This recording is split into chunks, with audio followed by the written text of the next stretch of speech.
Subscribe to my YouTube channel at @QBricks for notifications and updates. Also follow me on Facebook, Twitter and Instagram, all at @QBricks. This morning, I saw that El-Rufai has said that the presidency should return to the South. My people, I don't know how we're thinking. El-Rufai have said in the past that power must remain with the North. Other people like him have said El-Rufai, power should remain in the North. The Elders Forum, their Elders Forum, different organizations, their youth bodies have said it. All you need to do is Google it. They will all pop up. They've all said it, that power will remain in the North. Now, the North, in what we have today, the North includes the people who are now today standing up for themselves and saying they're not Northerners, that they are Middle Belt people. And from what we encountered at the national conference, if you count the people who are Middle Belt people, they are in about 9 different states, or 10 even, in what we describe as the North. The people of the Middle Belt, the mainly Christian people. There are states that are described as northern states that are mainly Christian states. These are the indigenous people. The people there are the indigenous. They were indigenous people before the Fulanis came. All right. So when I read that El-Rufai is now saying that presidency can go to the South, please, people, let me share with you. It means that they have come against a brick wall at a particular time, on a particular argument, in the things that they are manipulating in Nigeria today. They have come to a dead end. First it was Ruga, it was this, it was that, and I'm coming there now. Now, they've come against a dead end because at last, a group of Southerners from Yoruba all the way up to Middle Belt, I hope, and Alandibo and the people of the Niger Delta have gone to court. Now, they know that this will generate controversy because it has to be, the federal character will have to be interpreted, and it will be very clear by law that everything that this government have done have been racist against the people of the South. That's racism as far as I'm concerned. When you're giving everything to one religion, everything to one person, and the president himself said, he gave an excuse. And he said the reason why he's doing all these things is because he's giving it to people he can trust. So already he cannot trust anybody from the South. That is the meaning of that, to head anything in Nigeria. All right. So what this means, people, Yoruba people, Igbo people, Shekiri people, all the people of Niger Delta, because the presidential slot of the Niger Delta or the South goes to everybody. It belongs to everybody. If Jonathan has done 4 years of elective office, he did it for everybody. If tomorrow an Isoko man does it, he's going to do it for every Niger Delta person. So please, if you are Yoruba, you're Igbo, and you're from any of the ethnic nationalities, the reason why they are driving this narrative now is because they have perfected the act of knocking your heads together. Yes, knocking your heads. If you notice, I don't claim any of these things because I see it differently. So I'm not believing what you're believing. And that's why I'm on air to express it. Now, they are going to knock the heads of the North and all the Southerners together. They have perfected that act. They have chosen, this is my analysis, they have chosen one person from the Yoruba people. They have chosen one person from the Niger Delta people. I'm not saying I know, I'm saying this is my analysis. And they have chosen one person from Alandibo to push as the presidency that they want to dash you. In 2015, a Niger Delta president was not good enough to do a second tenure. But now, in 2023, the people that said he was not good enough, a Niger Delta person was not good enough, is coming back to tell you that it's okay, a Niger Delta person is now good enough. So they want to knock your heads together. The reason why I'm saying this is this. In 1999 to 2007, Yoruba people did 8 years. In 2007 to 2010, May, Yaradua was sworn in May 2007. He died in May on the 5th or so, 2010. And Goodluck Jonathan automatically, by constitution, became the president of Nigeria, not by election, by constitution. And therefore, as I said that time, and as I maintain till today, the issue of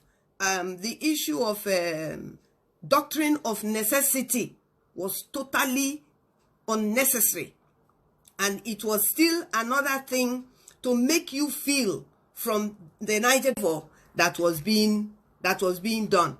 It was not a favor. It was something that was and still remains in the constitution, that if for any reason the president cannot or will not continue as the president, then the vice president will take over. It was not, and can never be a favor. But my people saw it as a favor. And therefore, we are where we are today. So if anybody today is saying that power can go to the north, let me state this very clearly. This is my position and I will drive it. So if one person alone follows me and votes, if there is voting at all in 2023, if things remain the way it is, then the Yorubas have done 8 years. So if it comes back to the south, the Yorubas have no moral rights, unless if we accept that we're no longer doing turn by turn, and we're no longer doing justice amongst ourselves. But if it is that it is coming back to the south, Yorubas cannot do 1999 to 2007 and skip 2007 to 2019 and then come back into 2023 and say that they want to be. No, because if that is the case, the Niger Delta people in the form of Jonathan Goodluck have done only one tenure. That extra year is not his tenure because he was not voted for. It was a constitutional matter. He was not voted for.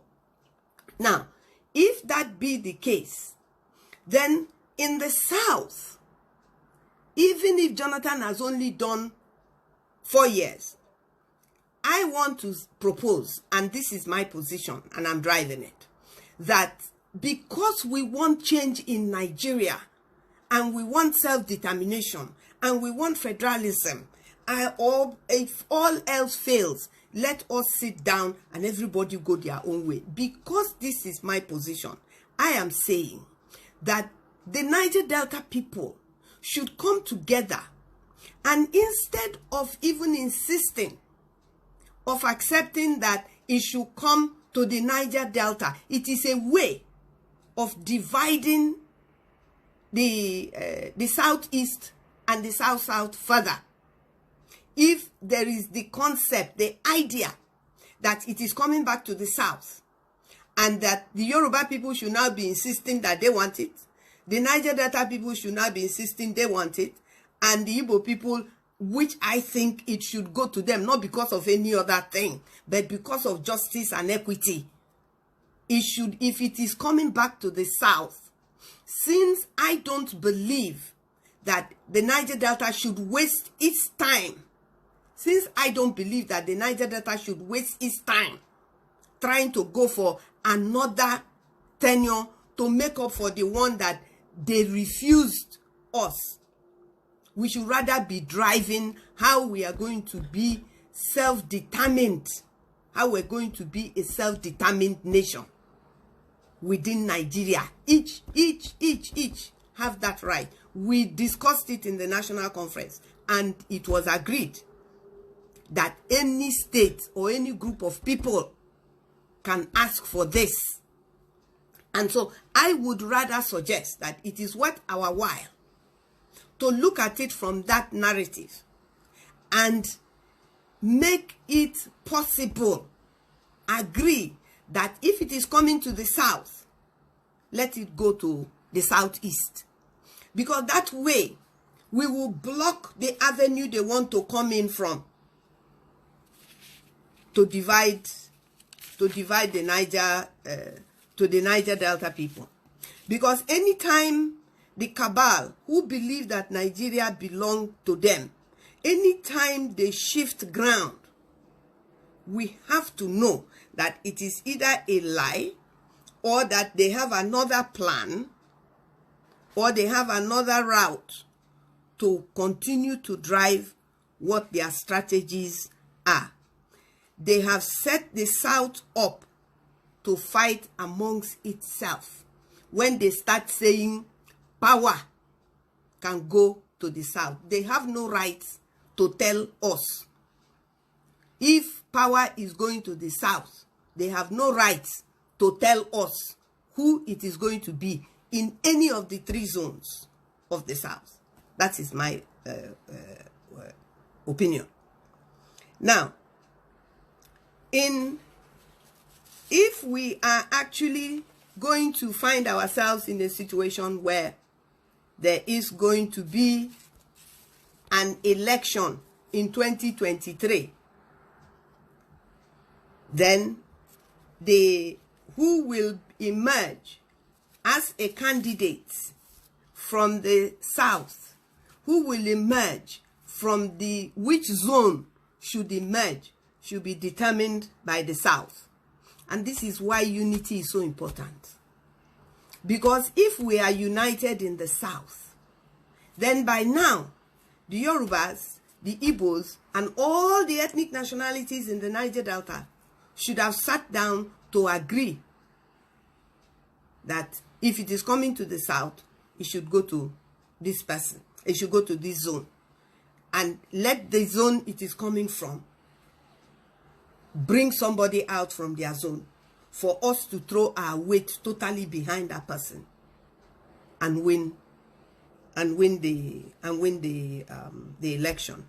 Now, I want to very quickly point out something for all the Niger Delta people. All the Niger Delta people, I want to point this out to you. The land, the amount of land we have amongst the Niger Delta area is small compared to the land that is claimed as North, because that includes the land, the fertile land of the Middle Belt. That is why the Middle Belt people are being killed the way that they are being killed, is for their land. So, when a community, this is for communities. See, me, where my people live, we live in the creeks, among swamps and mangroves. What is land is small because we're island people, we're riverine people. So the danger is not our land, it's our resources. Now, the land, all the governors, please, we know that the land in a state is vested in the state government. Now, there are family lands mainly, and it should be like that, or community lands, and it should be like that, because that is what makes you who you are. You know, that is a community. Like Ogoni people now, for instance, in Rivers State, Ikwere people, they have land. Ogoni people have land. Ekpeye people, Egi people, we are riverine people. So the threat is more, in Rivers State, the threat is more, in the terms of Ruga, in the terms of land, the threat is more against the Ikwere people, Ogoni people, and all of that. And the land, people should be careful how they sell land, especially in the communities. The threat of land grabbing inside the capital, that is Port Harcourt, is minimal. It's minimal. The threat of land grab is minimal. Where it is dangerous are the places that I have mentioned. And if you are an Ikwere man, and I'm telling you this as a riverine person, then you don't know the danger that you face. I'm sorry, I don't mean to be disrespectful. If you are an Ogoni man and you don't know this, and you don't know that the first thing you should defend is your land, that's what makes you who you are. That's where you lay your head down. That's where you come from. If you don't know, and I'm the one telling you, then you should thank me, because you made a terrible mistake. Now, every governor, all the local government chairmen, all the state House of Assembly members that claim you're representing your people, I want to suggest. From suggesting, we will have to insist that a law is quickly passed, if it does not exist, that no amount of land after a certain area can be sold to anybody without the state government being aware of that sale. Because one plot of land in Igrita or two to build a home is not a problem, or to farm is not a problem.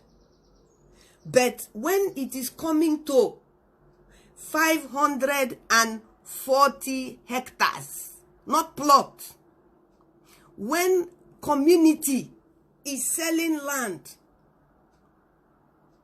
at 30,000 per hectare to one human being who does not even come from that area or the state, you have a problem.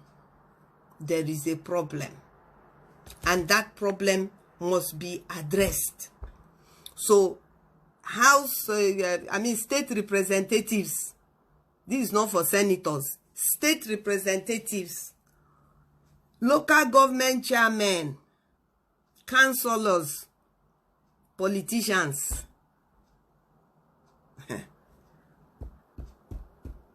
do not be sleeping, and then you wake up and you didn't wake up where you slept. Do not be sleeping, riverine people, and you wake up and you're floating in the Atlantic Ocean because of your resources. So it is very, very important, so that anything that is suggested to you, nothing is free. There is nothing that is free. Even God himself, when he wanted to rescue his people from Satan, he didn't get it free of charge. He could have just killed everybody and recreated new people. He has the power up to today. He can wipe out the whole world, and he will still breathe life into another set of people. That's God Almighty. He can do it. Therefore, nothing is free. If somebody is coming to tell you, and we in Rivers State are a good example. We in Abonima and Kalabari and Niger, we are a good example. When you allow somebody to come and tell you that he's going to do something for you from another place, you're looking for trouble. you're looking for trouble, because you have given power to that person. In your name, you have given power. And I keep saying this. There is nothing that will make me to support a political party or a person on a political party that I know does not have the interests of my people, of my religion, of my local government area, of anything. If it does not have my interest, I'm not going to support it. It's just as simple as that.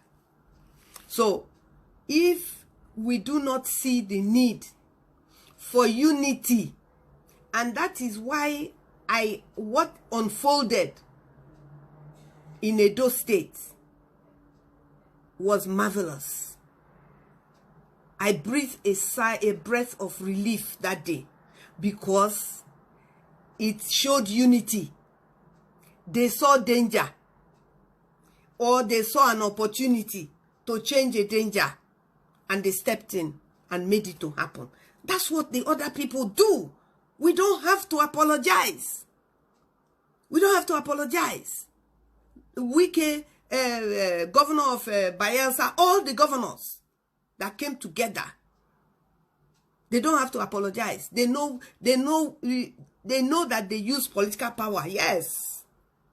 Political power. They don't have to apologize to anybody. There is nothing to apologize for. So on that note, I am saying nobody has a right to tell you, in case we're going to see 2023 as an election, to tell you who is going to be the president from anywhere. They don't have a right to tell us. It is the turn of the South. It is the turn of the South.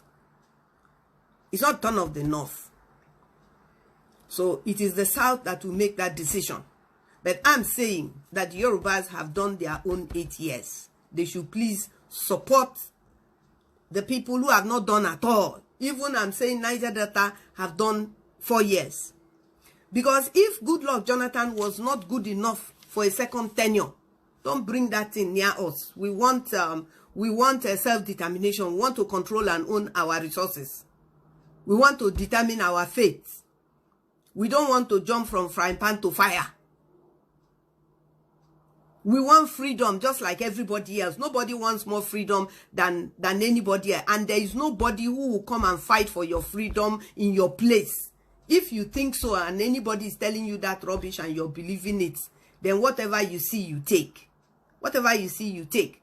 And on the issue again of the oil wells and things, I like the statement that was issued by the Baramatu Kingdom in Delta State about the issue of bidding for oil and all of those things. I think we will go into that next week. But this thing about Southern Presidency, Northern Presidency, this one say, please, people of the South, Yoruba, Igbo, and Niger Delta people, please, don't let anybody tell you any different. Yorubas have done their turn. Niger Delta people have done 4 years. There is 4 years remaining. Igbo people have not done. In my opinion, it will be fair to allow them to do it. But if our people say that's not how they want it, well, me, I'm not going to be in that group. I'm in the group that is saying if the Igbos want to, then they can.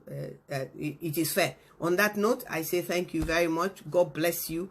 And God continue to give us wisdom. God continue to open our eyes, open our understanding, open our hearts. Open our hearts to see, to be true, and to be just to each other in the South. It is very, very important. On that note, thank you very much. I think I've overshot my time. I don't know. Thank you very much. God bless you. And we shall talk again next week. Thank you. God bless you. I love you. Thank you. I love you. I love Niger Delta. I love Rivers State. I love Rivers people. I love myself. Bye.